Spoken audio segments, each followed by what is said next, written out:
এজন্য আমার দোস্ত, ইনসাফের সাথে ভাইব। একবার যদি পিছলা খাও, আরেকবার দাঁড়াইতে কষ্ট হয়ে যাবে। একবার যদি পাও পিছলে পড়ে যাই, আরেকবার দাঁড়াইতে কষ্ট। তাহলে ৭৭ বছর মুসলিম ফিলিস্তিনি মার খাবে, ৭৮ বছর কাশ্মীরে রক্ত ঝরবে, ৬১ বছর টানা রোহিঙ্গা রক্ত ঝরবে, আর তোমার উপরে আমার উপরে কখনোই কোনো মুসিবত আসবে না, এমন কাগজপত্র গ্যারান্টি করা আছে তো? বলো না, একটা ছেলে বলো। তাইলে বাবা তুমি কেমনে আরো নিশ্চিন্ত হয়ে গেলা? তুমি এমন নিরাপদ হয়ে গেলা কিভাবে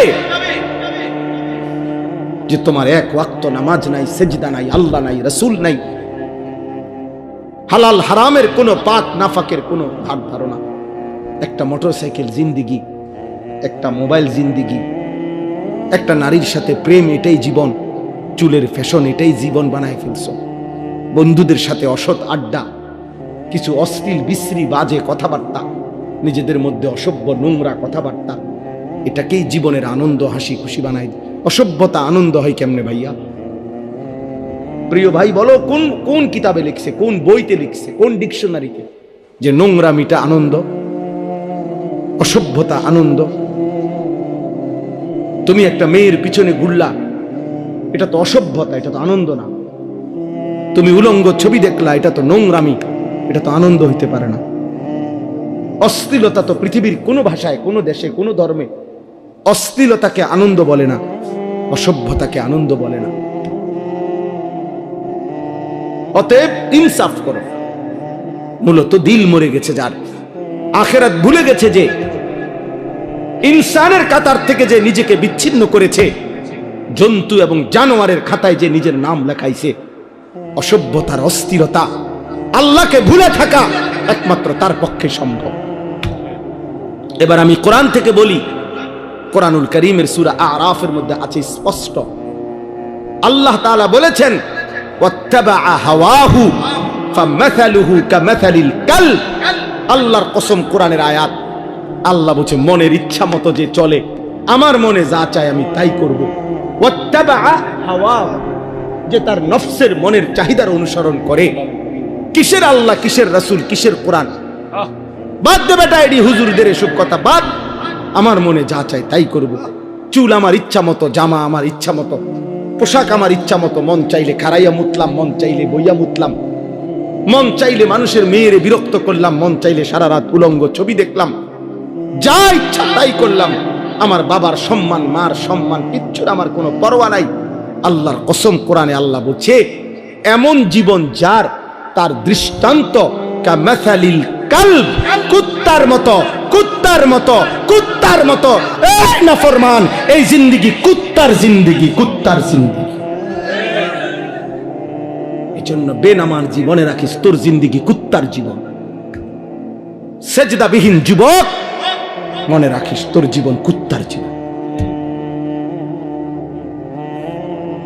সারা রাত উলঙ্গ ছবি দেখো যারা, নারী ছবি, মোবাইলের অস্থির দৃশ্য, মনে রাখিস বেটা তোর জীবন কামাসালিল কুত্তার জীবন, জানোয়ারের জীবন বেটা। এই একবার সুযোগ পাইছি, একবারই বললাম, আরেকবার আসতে হবে জরুরি, আরেকবার আসার কোনো প্রয়োজন নেই। আর যদি না বাঁচি, আরেকবার যদি বলার সুযোগ না পাই, একবারই বললাম। প্রিয় বন্ধু, ফিরে আসো।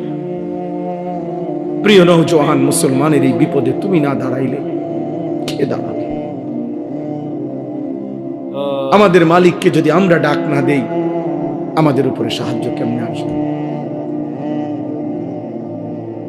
আমাদের মনিবের কাছে যদি আমরা কাঁদি না কাঁদি, আমাদের বিজয় আসবে কিভাবে? আমাদের প্রিয় নবী সাল্লাল্লাহু আলাইহি ওয়াসাল্লাম, এবার রাসূলুল্লাহ সাল্লাল্লাহু আলাইহি ওয়াসাল্লামের জিন্দেগি শুনেন। সবাই শুনতেছেন? ছেলেরা, বাপ তোমরা শুনতেছো? বাপ ভাবতে শিখো ভাইয়া। যত ধমকেই দেই, যত শক্ত কথাই বললাম, দোস্ত, আল্লাহর কসম আমি এই বুক চিরে দেখাবো আমি তোমারে ভালোবাসি। আমার জিন্দেগি ছেলেদের জন্য, নওজোয়ানের জন্য, আমার জিন্দেগি। এটা আমার সাধনা, এটা আমার মেহনত, এটা আমার ফিকির। ফিকির আমার। আল্লাহর নবী সাল্লাল্লাহু আলাইহি ওয়াসাল্লাম মাত্র 313 জন সাহাবীকে নিয়ে বদরের যুদ্ধে যখন যুদ্ধের ময়দানে দাঁড় করাইছে 1000 কাফেরের মোকাবেলায়, হাদিসে স্পষ্ট আছে নবীজি সাল্লাল্লাহু আলাইহি সাল্লাম তখন সাহাবীদেরকে বললেন, তোমরা দাঁড়াও, যারে যেমনে দাঁড় করাইছি দাঁড়াও, তবে আমি আদেশ না দেওয়া পর্যন্ত যুদ্ধ শুরু করবা না। কথা বুঝছেন কিনা? এই কথা বলে আল্লাহর নবী সাল্লাল্লাহু আলাইহি সাল্লাম পিছনের দিকে আসছে, একটু পিছনের দিকে আসছে আর কি। আয়েশা পাহাড়ের টিলায় নিচে, পাহাড়ের চূড়ার নিচে আল্লাহর নবী সাল্লাল্লাহু আলাইহি ওয়াসাল্লাম সিজদা করছে। সিজদা দিয়ে এক টানা কাঁদতে শুরু করছে। নবী সাল্লাল্লাহু আলাইহি সাল্লাম অঝরে চোখের পানি ফেলতেছেন এই বদরের প্রান্তরে। তখন আল্লাহর নবী সাল্লাল্লাহু আলাইহি সাল্লাম বলছেন, আল্লাহ, আমি আপনার কসম করে বলতেছি, ইন তুহলিক হাদিহিল ইসাবা লান তুবাদা ফিল আরদ। মাওলা, আমার সামান্য পুঁজি, আমার গত 13 বৎসর, আমার গত 13 বৎসরের মক্কার মেহনত, মদিনার 6 মাস বা 1 বছর, আমার এই 14 বছরের কাছাকাছি সময়ের মেহনতে আমার এই 313 জন সাহাবী, আমার পুঁজি আমি দাঁড় করাইছি ময়দানে। এই ছোট্ট সৈন্য আমার অল্প কয়টা লোক, আজ যদি বদরের এই প্রান্তরে আপনি যদি আমার এই সামান্য বাহিনী শেষ করে দেন, এরা যদি শহীদ হয়ে যায়, তো মনে রাখেন মাওলা, লান তুবাদা ফিল আরদ, আপনার জমিনে আর আপনাকে ইবাদত করার কেউ থাকবে না। আমার পুঁজি তো 313 জন, ওরা যদি শহীদ হয়ে যায় সবাই, আপনার সেজদা দিবে কে? আপনার গোলামি করবে কে? এইভাবে আল্লাহর নবী সাল্লাল্লাহু আলাইহি সাল্লাম অঝরে কাঁদতেছিলেন আর বলতেছিলেন, আহাজারি করতেছিলেন। আল্লাহ রাব্বুল আলামিন ঠিক তখন জিব্রাইল পাঠাইয়া নবী সাল্লাল্লাহু আলাইহি সাল্লামকে সরাসরি জানায় দিয়েছেন, বন্ধু, ফাস্তাজাবা লাহুম রাব্বুহুম, আপনার দোয়া আমি কবুল করেছি। আমি আল্লাহ আসমান থেকে এই মুহূর্তেই জিব্রাইলের নেতৃত্বে 1020 ফেরেশতার কাফেলা আপনার সাহায্যে পাঠাচ্ছি। আন্নী মুমিদ্দুকুম বিআলফিন মিনাল মালাইকাতি মুরদিফিন, আমি এক্ষুনি পাঠাচ্ছি। আপনার সাথে আপনার সাহাবীদের সাথে কাঁধ মিলিয়ে ফেরেশতারা যুদ্ধ করে। বদরের যুদ্ধে আল্লাহ তাআলা মুমিনের বিজয় দান করছেন, বিজয় দান করছেন। তাহলে এই জন্য ভাইয়া, প্রিয় ভাই আমার, রাসূলুল্লাহ সাল্লাল্লাহু আলাইহি ওয়াসাল্লাম চোখের পানি ফেলছেন আল্লাহর নবী সাল্লাল্লাহু আলাইহি ওয়াসাল্লাম। আজকে আমরা তো কমপক্ষে চোখের পানিটা তো ফেলতে পারি। এই মুহূর্তে আমরা যদি গাজা যাইতে তো চাই, যাওয়ার জন্য কসম আল্লাহর, শুধু এই মাহফিলে বলতেছি না, একাকিত্ব মালিকের কাছে 1000 বার বলছি, মালিক, যদি এই জান তোমার পছন্দ হয় তো এই জান দিতে রাজি আমি, তবুও মজলুমকে বাঁচায় দাও, মজলুমকে বাঁচায় দাও। যে সারা বাংলাদেশ ব্যাপী যখন মিছিল হয়েছে, আমাদের সবাই আমরা মিছিল করছি, আলহামদুলিল্লাহ, আমরাও মিছিলে গেছি, আমরাও মিছিল। আমার ছোট ছেলে, আমার 2 ছেলে, আমার বড় ছেলে 13 বছর, ওরে আমি সাথে নিছি, তো আমার 7 বছরের ছোট ছেলে, এই যে আমাদের সারা দেশ একসাথে যে মিছিল করলাম আমরা, 7 বছরের ছেলে ওই ধারায় আছে। তা আমি বললাম, আব্বা তুমি ছোট মানুষ, তুমি যাইও না। আলহামদুলিল্লাহ, মালিকের দয়া, আমার বিবি ওই আমারে বলতেছে যে আমার পক্ষ থেকে আমি আমার ছোট ছেলে, কসম আল্লাহ, বলছে ওরও নিয়ে যাও, এটা আমি আমার পক্ষ থেকে দিলাম। অতএব আমি এই মাত্র বলছি, রাসূলুল্লাহ সাল্লাল্লাহু আলাইহি সাল্লামের একজন মহিলা সাহাবী হযরত আয়েশা রাদিয়াল্লাহু তাআলা আনহার বড় বোন হযরত আসমা রাদিয়াল্লাহু তাআলা আনহা, ওনার ছেলে ছিলেন আব্দুল্লাহ ইবনে জুবায়ের রাদিয়াল্লাহু তাআলা আনহু, বিখ্যাত সাহাবী। সর্বশেষ উনি যখন হাজ্জাজ ইবনে ইউসুফের বিরুদ্ধে যুদ্ধ করার জন্য বের হইতেছিল, শেষবারের মতো দুশ্মনের মোকাবেলায় যুদ্ধে যাওয়ার সময় ওনার আম্মা এই আসমা হযরত আবু বকর সিদ্দিক রাদিয়াল্লাহু তাআলা আনহুর মেয়ে, উনি তখন 90 ঊর্ধ্ব বয়স, উনি চোখে দেখতেন না, অন্ধ হয়ে গেছিলেন। এই মহিলা আসমা আবু বকর রাদিয়াল্লাহু তাআলা আনহুর কন্যা, মানে আয়েশা রাদিয়াল্লাহু তাআলা আনহার বোন। তো আব্দুল্লাহ ইবনে জুবায়ের ওনার ছেলে, উনি যুদ্ধে যাবে, শেষবারের মতো মার কাছে আসছে বিদায় নিতে। মারে আয়েশা বলছে, মা আমার এই শেষবারের মতো দোয়া করে দাও, আমি শহীদ হওয়ার জন্য দুশ্মনের মোকাবেলায় যাচ্ছি। তো মা তো চোখে দেখে না, আমরা নিজে উর্দু কিতাবে পড়ছি। উনি কাছে আসছে, মা উনারে কাছে আসতে কইছে, তো কাছে আসছে, আর হযরতে আসমা চোখে দেখেন আমি হাত বাড়াইছে ছেলের গায়ে দোয়া করার জন্য, হাত লাগাইয়েই হাত সরাই ফেলছে। সাথে সাথে হযরত আব্দুল্লাহ ইবনে জুবায়ের অবাক হয়ে গেছে যে আমার মা আমার গায়ের থেকে হাত সরাই ফেললো কেন। ওনার আম্মা আসমা 90 বছরের ঊর্ধ্বে যার বয়স, মুসলিম নারী, সেই মা বলতেছে, আব্দুল্লাহ তুমি না শহীদ হওয়ার জন্য যুদ্ধে যাচ্ছ বললা? বলছে, হ মা, শহীদ হওয়ার জন্যই তো যাচ্ছি।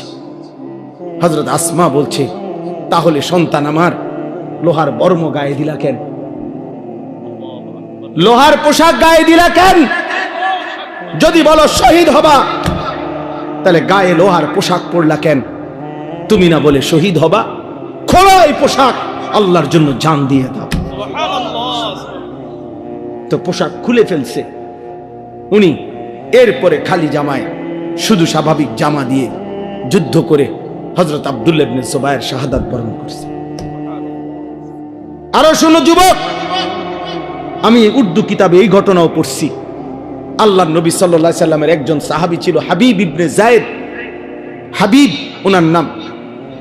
নবী সাল্লাল্লাহু আলাইহি সাল্লামের এই সাহাবীকে একজন মিথ্যা নবী দাবিদার, সর্বপ্রথম যে নিজেকে মিথ্যুক নবী দাবি করছিল নবী সাল্লাল্লাহু আলাইহি সাল্লামের ইন্তেকালের কয়েকদিন আগে, তার নাম হলো মুসাইলামা, মুসাইলামাতুল কাজ্জাব।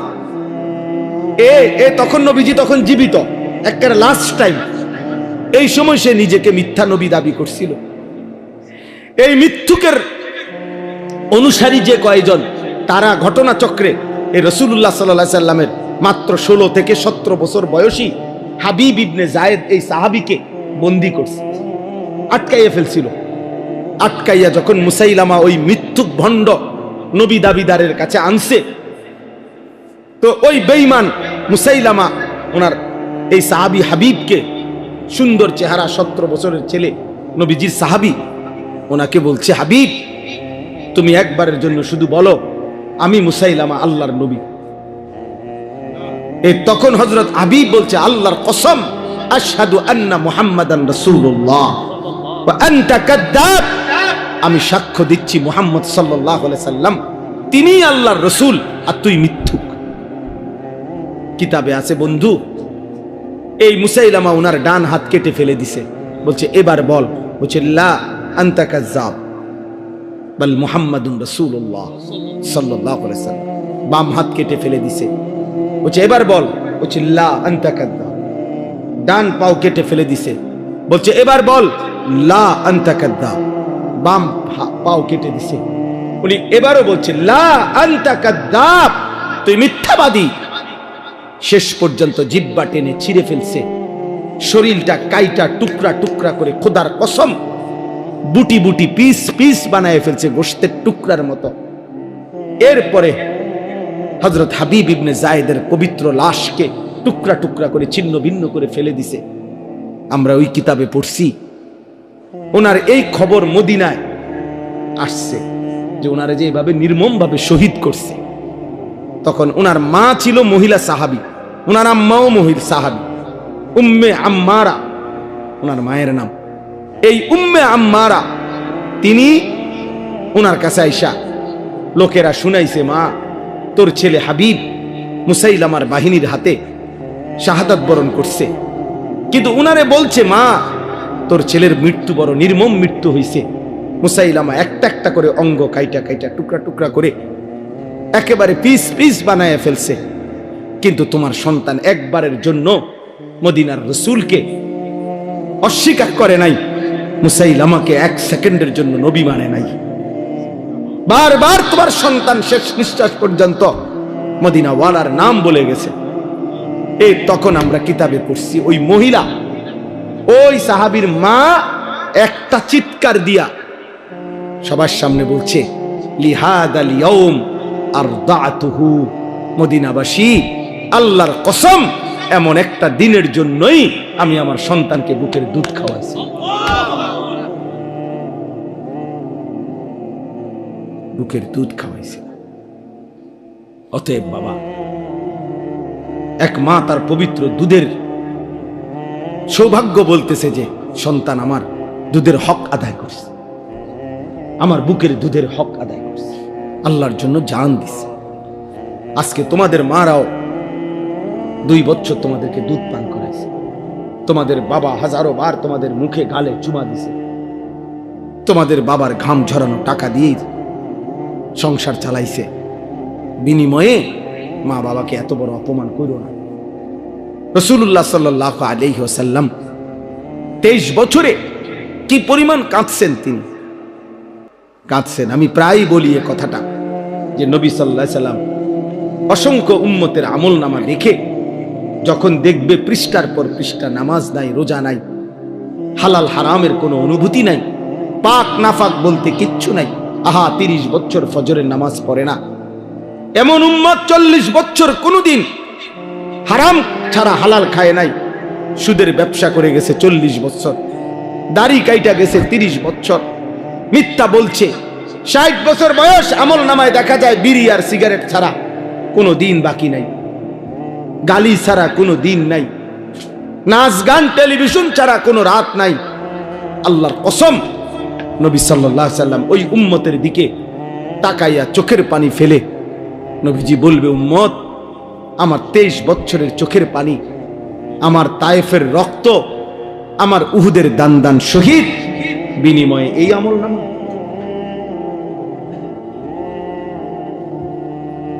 এই আমল নামা।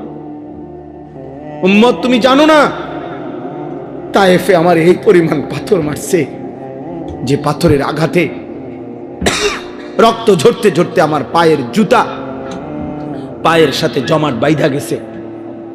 হযরত যায়েদ বলছে, রাসূলুল্লাহ সাল্লাল্লাহু আলাইহি ওয়াসাল্লামের জুতা মুবারক পায়ের সাথে জমাট বাইধা গেছে রক্তে। নবীজি জিজ্ঞেস করবে, উম্মত এতটা রক্ত ঝরাইলাম, উহুদের ময়দানে দান দান শহীদ করলাম, ক্ষুধার কষ্টে পেটে 2টা পাথর বাঁধলাম, সারা রাত দাঁড়িয়ে আম্মাজান আয়েশা রাদিয়াল্লাহু তাআলা আনহা নবীজির স্ত্রী বলছেন, আমার ভাই আমি শেষ করে দিচ্ছি, নবীজির স্ত্রী আম্মাজান আয়েশা রাদিয়াল্লাহু তাআলা আনহা বলছেন, আমি আমার রাসূলকে দেখছি এশার নামাজের পরে একটু পরেই তিনি দাঁড়াইছে, ফজরের নামাজের আজানের আগ পর্যন্ত এক দাঁড়ানোতে, আল্লাহর কসম উম্মতের জন্য এক দাঁড়ানোতে চোখের পানি ফেলে কাঁদছে আর দোয়া করছে। হাত্তা তাওয়াররামাত কাদামাহু, 2টা পাও ফুলে ফুলে গেছে। নবী সাল্লাল্লাহু আলাইহি সাল্লাম এই আমল নামা দেখবে, দেখে বলবে, উম্মত আমার এত চোখের পানি, আমার এত কান্না, তায়েফের এত রক্ত, উহুদের দান দান শহীদ করা, পেটে পাথর বাঁধা, ক্ষুধার কষ্টের বিনিময়ে, এই বিনিময়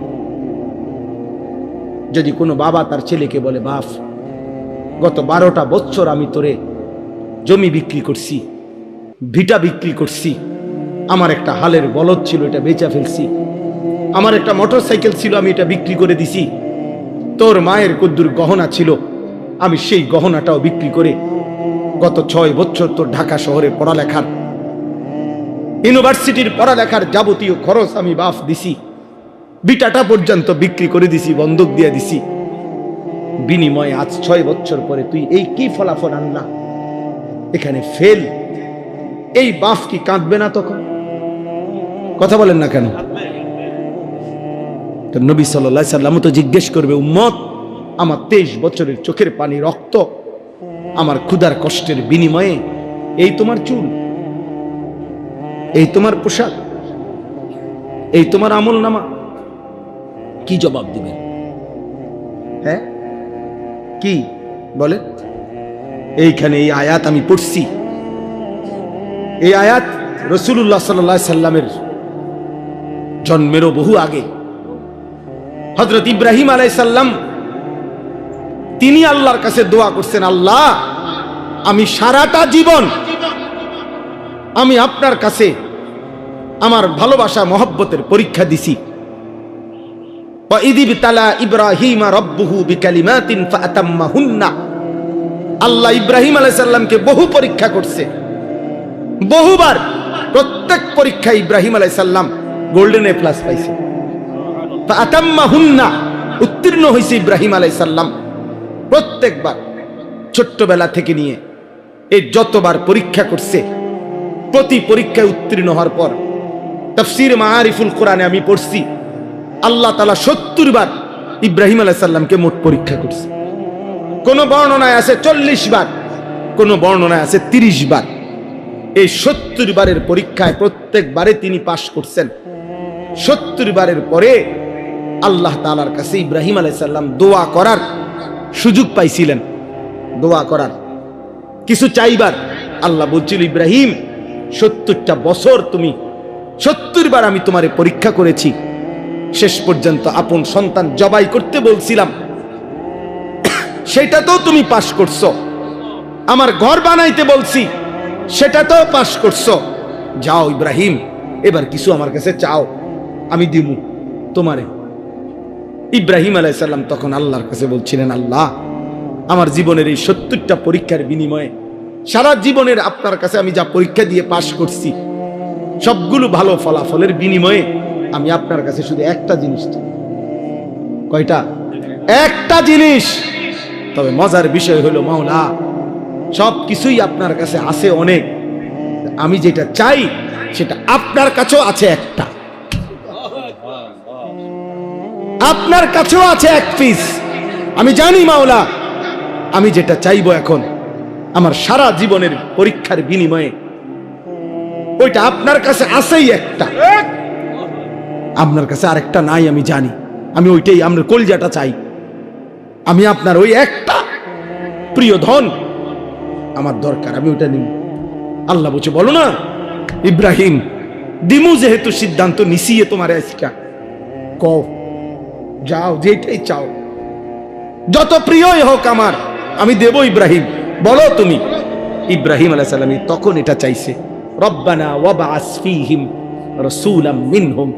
আল্লাহ আমার সন্তান ইসমাঈলের বংশে আমি ওই শেষ জামানার পয়গম্বর, আখেরি পয়গম্বর, নবী দু জাহাं, নবী দু শাহাं, নবী দু আলম, ফখরে মওজুদাত, সৈয়দুর রসুল, মুসদ্দিকুর রসুল, নবীউল আম্বিয়া, ইমামুল মুত্তাকিন, ইমামুল মুরসালিন, ইমামুল আতকিয়া, ইমামুল আম্বিয়া, ইমামুল মুরসালিন, খায়রু খালকিল্লাহ মুহাম্মদ আরবি সাল্লাল্লাহু আলাইহি সাল্লাম, আখিরি মুহাম্মদ বন্ধুকে আমি আমার সন্তানের বংশে চাই। আমি মুহাম্মদ চাই।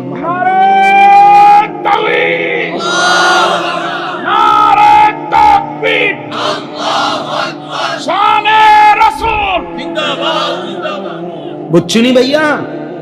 রব্বানা ওয়াবআস ফীহিম রাসূলাম মিনহুম। আল্লাহ আমি ওই কলজাটা চাই, আমি আখিরি রাসূল চাই, শেষ পয়গম্বর চাই, আমি বন্ধু মুহাম্মদকে চাই সাল্লাল্লাহু আলাইহি ওয়াসাল্লাম। এখন নবী সাল্লাল্লাহু আলাইহি ওয়াসাল্লাম আখিরি নবী, নবী মুহাম্মদ সাল্লাল্লাহু আলাইহি ওয়াসাল্লাম মহান আল্লাহ পাকের কাছে কয়জন? একজন। হুসনে ইউসুফ দমে ঈসা, ইয়াদে বাইদা দারি, আঁচে খুবা হামা দারন, তু তনহা দার। আল্লামা ইকবাল বলছে, হে নবী মুহাম্মদ, ১৬ লক্ষ আম্বিয়ার, সব নবী সব রাসূলের যত গুণ, যত বৈশিষ্ট্য, যত মুআজিজা, সব আলাদা আলাদা করে খুঁজে দেখছি, আপনি একা বন্ধু, আপনার মাঝে সব একসাথে খুঁজে পেয়েছে। আছে খুবা হামা দারন, তু তনহা দারি। আপনি একাই সব, আপনি একাই সব, আপনি একাই সব। এজন্য আমরা লাকাদ মান্নাল্লাহু আলাল মুমিনিনা ইয বাআসা ফীহিম রাসূলাম মিন আনফুসিহিম। আমাদের জীবনের সবচেয়ে বড় অর্জন, আমরা আখিরি রাসূল পেয়েছি। আমাদের জীবনের সবচেয়ে বড় পাওয়া বন্ধু, আমরা আখিরি নবীকে পেয়েছি। অতএব আমার ইব্রাহিম আলাইহিস সালাম বলছে, মাওলা আমি কেন চাই মুহাম্মদ সাল্লাল্লাহু আলাইহি সাল্লামকে আমার সন্তানের বংশে, ইয়াতলু আলাইহিম আয়াতিকা, সে আপনার কালাম তেলাওয়াত করে পরবর্তী বংশধরকে শোনাবে। ওয়া ইউআল্লিমুহুমুল কিতাবা ওয়াল হিকমা, কোরআন এবং সুন্নাহর আলোকে আপনার বান্দাদের জীবন গড়ে দিবে। ওয়া ইউযাক্কিহিম, আপনার বান্দার কলিজাটা পাক সাফ করে পবিত্র করে দিবে। সুবহানাল্লাহ। ইন্নাকা আনতাল আজিজুল হাকীম, আমি জানি মাওলা আপনি সবটা ক্ষমতা রাখেন, আপনি মহাপ্রজ্ঞাময় শক্তিশালী। এজন্য এই আয়াত পড়ার উদ্দেশ্য হলো এই শেষ কথা আমার, আমরা শ্রেষ্ঠতম নবীর উম্মত, আখিরি রাসূলের উম্মত। অতএব আমাদের ঈমান, আমাদের আমল, আমাদের তাকওয়া, আমাদের ইখলাস আরো বেশি হওয়া উচিত। শেষ জামানার নবী, আখিরি নবীর উম্মত হিসাবে আমাদের আত্মমর্যাদা আরো বেশি হওয়া উচিত। এজন্য প্রিয় যুবক বাবা, পর্দার আড়ালের মা বোন, এত বড় শ্রেষ্ঠতম নবী পেয়ে আমরা যদি জিন্দিগিটা এভাবে নষ্ট করে দেই, এটা উচিত না, এটা ইনসাফ না। এজন্য আমি অনুরোধ করছি, আজকে এই রাত গভীরে তোমরা যারা কিশোর নওজোয়ান এতটা কষ্ট করে এত রাত অবধি বসে রইলা, আমি তোমাদের কাছে অনুরোধ করি ভাইয়া, মাথার চুল থেকে পায়ের নখ পর্যন্ত তুমি যেহেতু সুন্দর নিজেকে সাজাইতে চাও, আমিও বলি তুমি সুন্দর হও, কিন্তু সেই সৌন্দর্য নিজেকে যেহেতু সুন্দর করতে চাও, আল্লাহর কসম প্রিয় নবী সাল্লাল্লাহু আলাইহি সাল্লামের চাইতে সুন্দর এই কায়নাতে আর কেউ হইতে। অতএব সুন্দরী যেহেতু পছন্দ, তাহলে রাসূলুল্লাহ সাল্লাল্লাহু আলাইহি সাল্লামের সৌন্দর্য গ্রহণ করা এটাই সবচেয়ে বেশি বুদ্ধিমান এবং বিবেকবানের উচিত। কারণ প্রিয় নবী সাল্লাল্লাহু আলাইহি সাল্লাম তিনি হাসলেও সুন্দর, তিনি কাঁদলেও সুন্দর, তিনি হাঁটলেও সুন্দর, তিনি বসলেও সুন্দর। হাজারো সাহাবী নবী সাল্লাল্লাহু আলাইহি সাল্লামের সৌন্দর্যের বর্ণনা দিয়েছেন। নারীরা, পুরুষেরা, সাহাবীরা সবাই নবীজির সৌন্দর্যের প্রমাণ করছেন। 1450 বছর ধরে আপনজন দুশ্মন সবাই নবীজির জীবনী গবেষণা করছে। ইমানদারের কাছেও তিনি শ্রেষ্ঠ, পৃথিবীর সমস্ত কাফের বেঈমানের কাছেও আল্লাহর রাসূল সাল্লাল্লাহু আলাইহি সাল্লাম শ্রেষ্ঠ। তাহলে তিনি বন্ধুর কাছেও শ্রেষ্ঠ, তিনি দুশ্মনের কাছেও শ্রেষ্ঠ। আমাদের নবীর চাইতে শ্রেষ্ঠ কোন দিক থেকে এই পৃথিবীর কোন বেঈমানও কাউকে এই পর্যন্ত প্রমাণ করতে পারে নাই। তাইলে শ্রেষ্ঠতম রাসূল আমার থাকতে তুমি বেঈমানের মতো সাজবা কেন? কেন তুমি সুন্নাত ছেড়ে দিবা? কেন তুমি আল্লাহর রাসূল সাল্লাল্লাহু আলাইহি সাল্লামকে ছেড়ে দিবা? অতএব একটা যুবকও যদি বোঝো, আমি তোমার জন্য বললাম, আমি একজনের জন্য বললাম, একজন। আল্লাহ তাআলা আমাদের প্রত্যেককে কবুল করে নেন। ছেলেরা, বাবা, আল্লাহর ওয়াস্তে বাপ, তোমরা আখলাক সুন্দর করো, তোমরা তোমাদের এই চুল স্বাভাবিক বানাও, তোমরা দয়া করে আল্লাহর ওয়াস্তে বন্ধু এই চুল চারিদিকে সমান করে কাটো। এগুলা দাজ্জালের চুল। এই দাজ্জাল ইহুদিদের খোদা, একেবারে পরিষ্কার হাদিসে আছে ভাইয়া। ইহুদিরা যাকে খোদা মনে করে সে দাজ্জাল, দাজ্জালকে। আর আল্লাহ রাসূল সাল্লাল্লাহু আলাইহি সাল্লাম বলছে দাজ্জালের চুল হবে এলোমেলো, একেবারে বিশুদ্ধ হাদিস। স্বাভাবিকতার পরিপন্থী যত চুল, এগুলা দাজ্জালের চুল। খোদার কসম, রব্বে কাবার কসম, এই মসজিদের ঘরের মালিকের কসম, আল্লাহ রাসূল সাল্লাল্লাহু আলাইহি ওয়াসাল্লাম বলছে দাজ্জালের চুল হবে স্বাভাবিকতার পরিপন্থী। এজন্য এই চুল রাখো না, এই চুল রাখো না, তুমি দুশ্মনের খপ্পরে পড়ে যাবে। দয়া করে ফিরে আসো, নামাজ পড়ো, 5 ওয়াক্ত নামাজ, ফজরের নামাজ পড়ার চেষ্টা করো। ইনশাআল্লাহ তোমাদের হাতেই আগামী দিনের ইসলামের বিজয় হবে। হ্যাঁ হ্যাঁ, যেই যুবকের হাতে যদি, নওজোয়ানের হাতে যদি জালেম ভাগতে পারে, নওজোয়ানের হাতে কালেমার পতাকাও উড়বে ইনশাআল্লাহ।